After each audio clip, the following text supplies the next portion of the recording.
Kartą senų senovėje buvo viena mergaitė ir gyveno su savo mama mažoje atjaukioje trobelėje prie miško.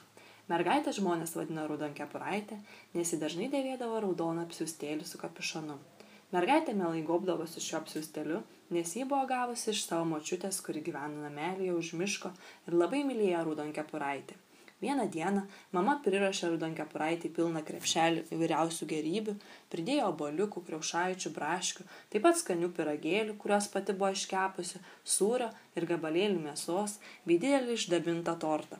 Pasikvietusi Raudonkepuraitę, mama tarė: būtų gerai Raudonkepuraitei nuneštų močiutį krepšelį su šitais skanumynais. Ji truputį serga ir tikrai apsidžiaugs sulaukusi ko nors skanaus. Nemažiau apsidžiaugs ir tave išvydusi. Vos tik tave pamačiusi, kaip mat pamirš visas ligas. Raudonkepuraitė net pašoko iš džiaugsmo ir nedelsdama išsiruošė į kelionę. Nesistebėkite, Raudonkepuraitė puikiai sutarė su močiute ir visada linksmai žaisdavo. O kiek įvairiausių istorijų jį pripasakodavo močiutė ir jį visuomet turėdavo paruošusi Raudonkepuraitei kokią nors mažą dovanėlę.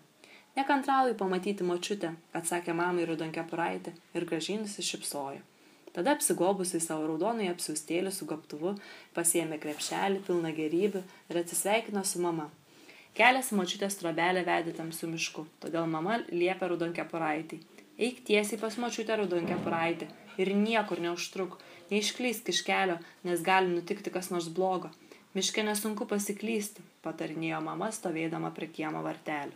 Raudonkepuraitė pažadėjo viską, ko tik mama prašė, bet kaip neretai pasitaiko, savo pažadus netruko pamiršti.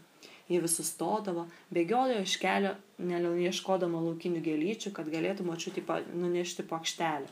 Jėjo vis gilyn į mišką, tačiau visai nebijojo, nes gerai žinojo kelią. Raudonkepuraitei patiko, kad jos nebijo miške gyvenantys žvėreliai ir mielai klausėsi, kaip čiulba paukšteliai. Tai pasitaikydavo ežiukas po medžiu, tai koks straksintis kiškutis, sutiko jį ir stirna su stirniuku, voveraitė su jo žaidė slėpynių, žolėje šokinėjo varlės, o kažkur krūmuose švystelėjo ir raudonas tetulės lapės kailiukas. Proskinasi skraidžiojo drugeliai, o kažkur tolumoje garsiai ūbavo apuokas. Ir kaip tik vienoje proskinoje, kur augo didžiuliai mėlyni varpeliai, gyveno pilkas vilkas. Jau labai ilgai jo pilvas surzgė iš bado, ir tasai vilkas ėmė sekti Raudonkepuraitę. Kas žino, kur jį keliauja, tarė jis sau, tai bent būtų skanumėlis. Vilkas Raudonkepuraitę aplenkė, pasislėpė už didelio medžio, luktelė, kol mergaitė prisiartins, o tada išniro iš šešėlio ir saldžiu apgaviko balsu paklausė: kur eini, mergaitė, ir kuo tu vardu? Mano vardas Raudonkepuraitė, o einu pas močiutę, mandagiai atsakė Raudonkepuraitė. Ji truputėlį serga, todėl mama man priruošė krepšelį skanėstų, kad padaryčiau jai malonumą ir kad kuo greičiau pasveiktų. Jos trobelė stovi ten už miško. Vos tik tai išgirdusi, vilkui kaip mat kilo mintis, kad galėtų tuo pasinaudoti. Nieko daugiau nelaukęs, jis nubėgo, kad močiutės trobelę pasiektų anksčiau už Raudonkepuraitę. Jis skubėjo trumpiausiu keliu per pačią miško glūdumą, kad niekas jo nepastebėtų. Nusigavęs prie trobelės, jis pabeldė į langą, o močiutė pasiteiravo: kas ten? Tai aš, Raudonkepuraitė, atsakė iš švelniu mergaitės balsu, kad močiutė nepažintų. Leisk mane vidun, močiutė, nešu tau krepšelį galybės skanumynų.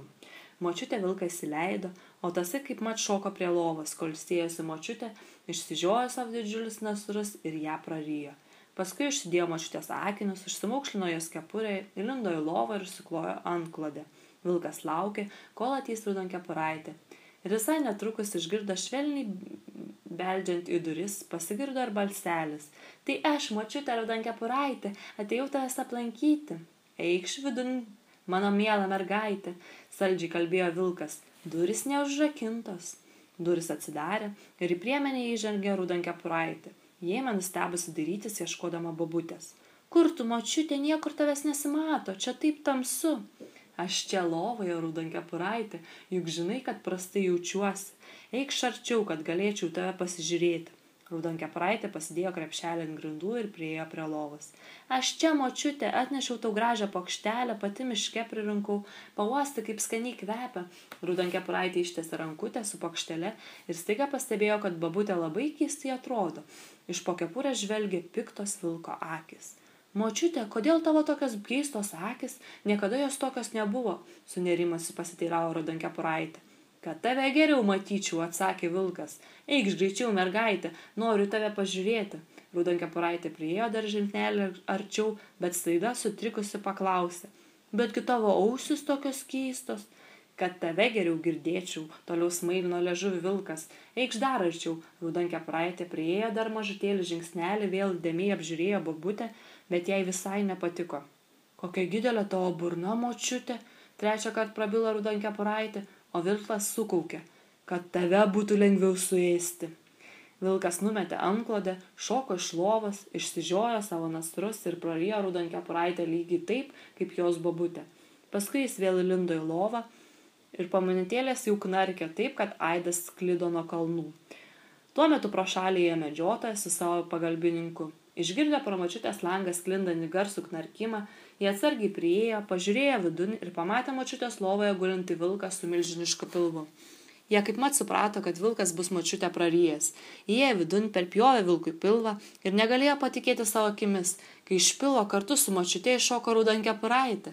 Abi sveikos ir gyvas ir labai dėkojo medžiotojai, kad jas išgelbėjo. Paskui visi prisirinko galybę akmenų, supylė jos vilkui į pilvą ir gerai užsiuvo.